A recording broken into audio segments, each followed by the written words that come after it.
satu kader Demokrat tertangkap karena korupsi, lalu dikatakan semua kader adalah koruptor. Nggak mau kan? Satu kader Demokrat ketahuan mesum. Apakah mau kemudian dikatakan seluruh kader Demokrat itu mesum? Nggak bisa kan? Atau memang iya?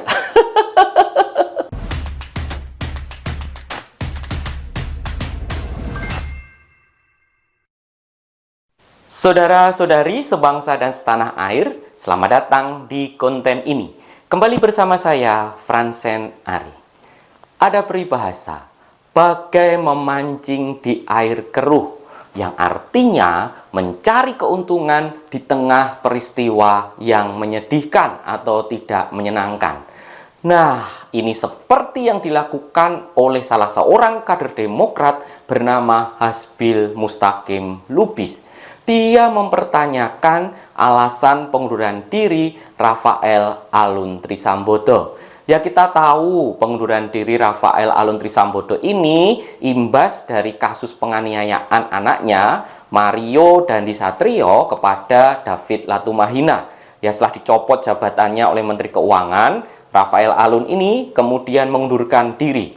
Nah, melalui akun Twitternya @hasbil_lbs, Hasbil Lubis mempertanyakan alasan pengunduran diri Rafael Alun Trisambodo ini. Menurut Hasbil Lubis, alasan pengunduran dirinya pasti bukan hanya soal etika, tetapi jangan-jangan untuk menutupi korupsi di Kementerian Keuangan dan juga di Direktorat Jenderal Pajak. Mungkin ada pejabat-pejabat yang dilindungi. Itu menurut Hasbil Lubis. Ya, kalau dengan logika begitu, saya juga bisa mempertanyakan loh, Bapak Mahfud MD mengatakan bahwa PPATK itu sudah mengirimkan kecurigaan akan rekening Rafael Alun Trisambodo sejak tahun 2012. Tahun 2012 siapa presidennya? Kenapa tidak kemudian diperiksa sejak dulu?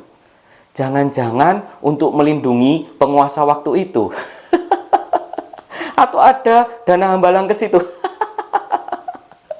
Yaitu kalau menggunakan logika seperti itu, logika yang berisi asumsi-asumsi saja, yang kemudian seolah-olah karena satu orang, karena Rafael Alun Trisambodo itu, kemudian keseluruhan Kementerian Keuangan dan Direktorat Jenderal Pajak seluruhnya buruk. Ya, tapi memang melalui akun Twitter itu, kalau kita ikuti cuitan-cuitannya, Hasbil Lubis ini sering menyerang pemerintah berlandaskan kasus penganiayaan ini. Dia sampai membawa-bawa Tuhan dengan mengatakan kalau Tuhan berkehendak, maka hubungan seseorang bisa menggegerkan sebuah instansi keuangan. Kemarin instansi Polri. Wah, ini sampai membawa-bawa Tuhan. Jangan begitu juga lah ketika mengatakan jadi sebuah peristiwa. Jadi peristiwa penganiayaan kemudian membuka ada masalah dalam diri Bapak Rafael Alun Trisambodo ini. Jangan begitu. Dan itu kan dikatakan memang Hasbil Lubis ini tidak mengatakan membuka borok pemerintah dan lain sebagainya, tapi arahnya kan ke sana. Kelihatan kok dari replay-replaynya yang kemudian di-like atau disukai oleh Hasbil Lubis ini. Ya, jangan begitu dong. Kalau seperti itu, nanti logika yang sama diterapkan pada pemerintahan Pak SBY gimana? Tahun 2010 ada Gayus Tambunan. Itu gimana? Membuka borok. Tahun 2012 ada kasus Dana Widiatmika. Ya, membuka borok juga. Kalau Tuhan berkehendak loh, kata Hasbil Lubis, tentu tidak begitu. Lagi pula kan ya tidak adil menilai satu instansi dari kesalahan satu orang. Kan ya nggak mungkin kemudian satu orang ini salah. Mungkin memang salah, walaupun belum terbukti loh ya. Rafael Alun Trisambodo ini kan belum terbukti, masih akan diselidiki. Kalau terbukti ya salah, tapi kan belum tentu juga, dan belum tentu kalau dia salah, lalu teman-temannya juga melakukan hal yang sama. Belum tentu, kan tidak boleh menilai satu instansi, kemudian hanya karena kesalahan satu orang. Ya apa mau, misalnya nih ya, misalnya, satu kader Demokrat tertangkap karena korupsi, lalu dikatakan semua kader adalah koruptor. Nggak mau kan? Satu kader Demokrat ketahuan mesum. Apakah mau kemudian dikatakan seluruh kader Demokrat itu mesum? Nggak bisa kan? Atau memang iya?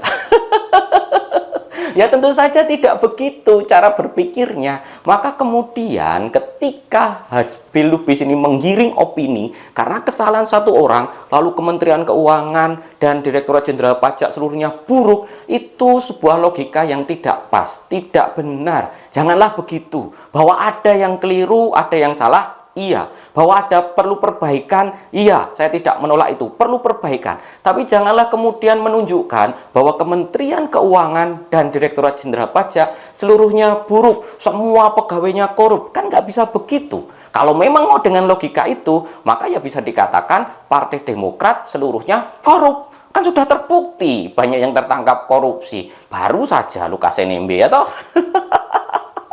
Makanya itu logika menggeneralisir ini dengan asumsi-asumsi yang ada itu tidak tepat dilakukan. Lagi pula asumsi Hasbi Lubis ini terbukti tidak tepat, terbukti keliru.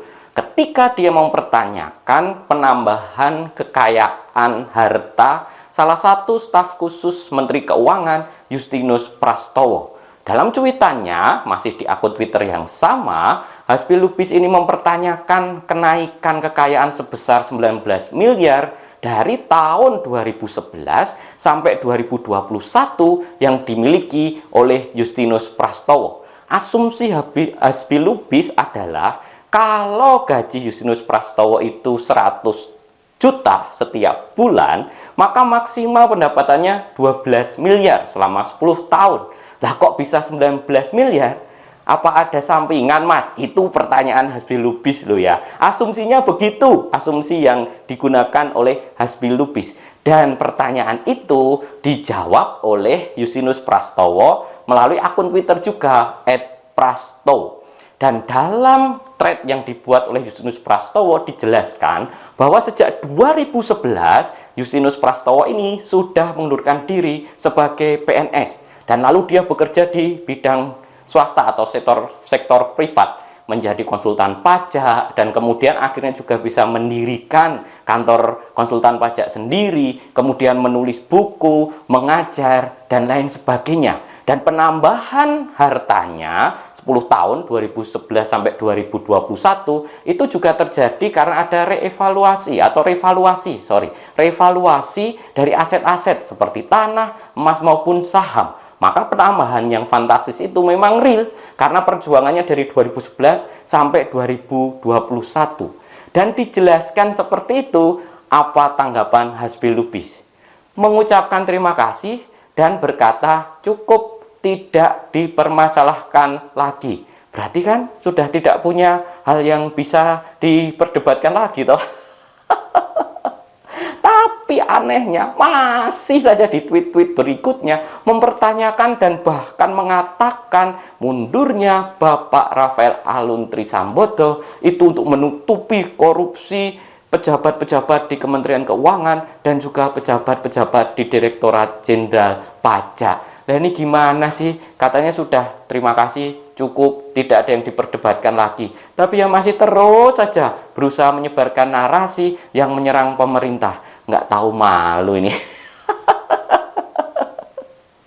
Karena itulah, jangan memancing di air keruh. Biarkan kasus penganiayaan ini diselesaikan sebagai kasus penganiayaan. Ya kalau sebagai oposisi ingin menyerang pemerintah, ya silahkan, namanya juga oposisi. Tapi ya jangan asal seranglah dengan logika yang tidak tepat. Kalau logikanya tidak tepat, bisa jadi kemudian justru mempermalukan pimpinan Anda sendiri loh nanti. Ya seperti tadi, Tuhan membuka borok, 2010 ada Gayus Tambunan, ya toh? Menggeneralisir satu orang salah, seluruhnya kemudian korup, berarti seluruh partai Anda juga koruptor. Maka janganlah memancing di air keruh. Terima kasih sudah menyaksikan sampai akhir. Itu saja untuk hari ini. Semoga memberi inspirasi untuk Indonesia damai. Sampai jumpa lagi.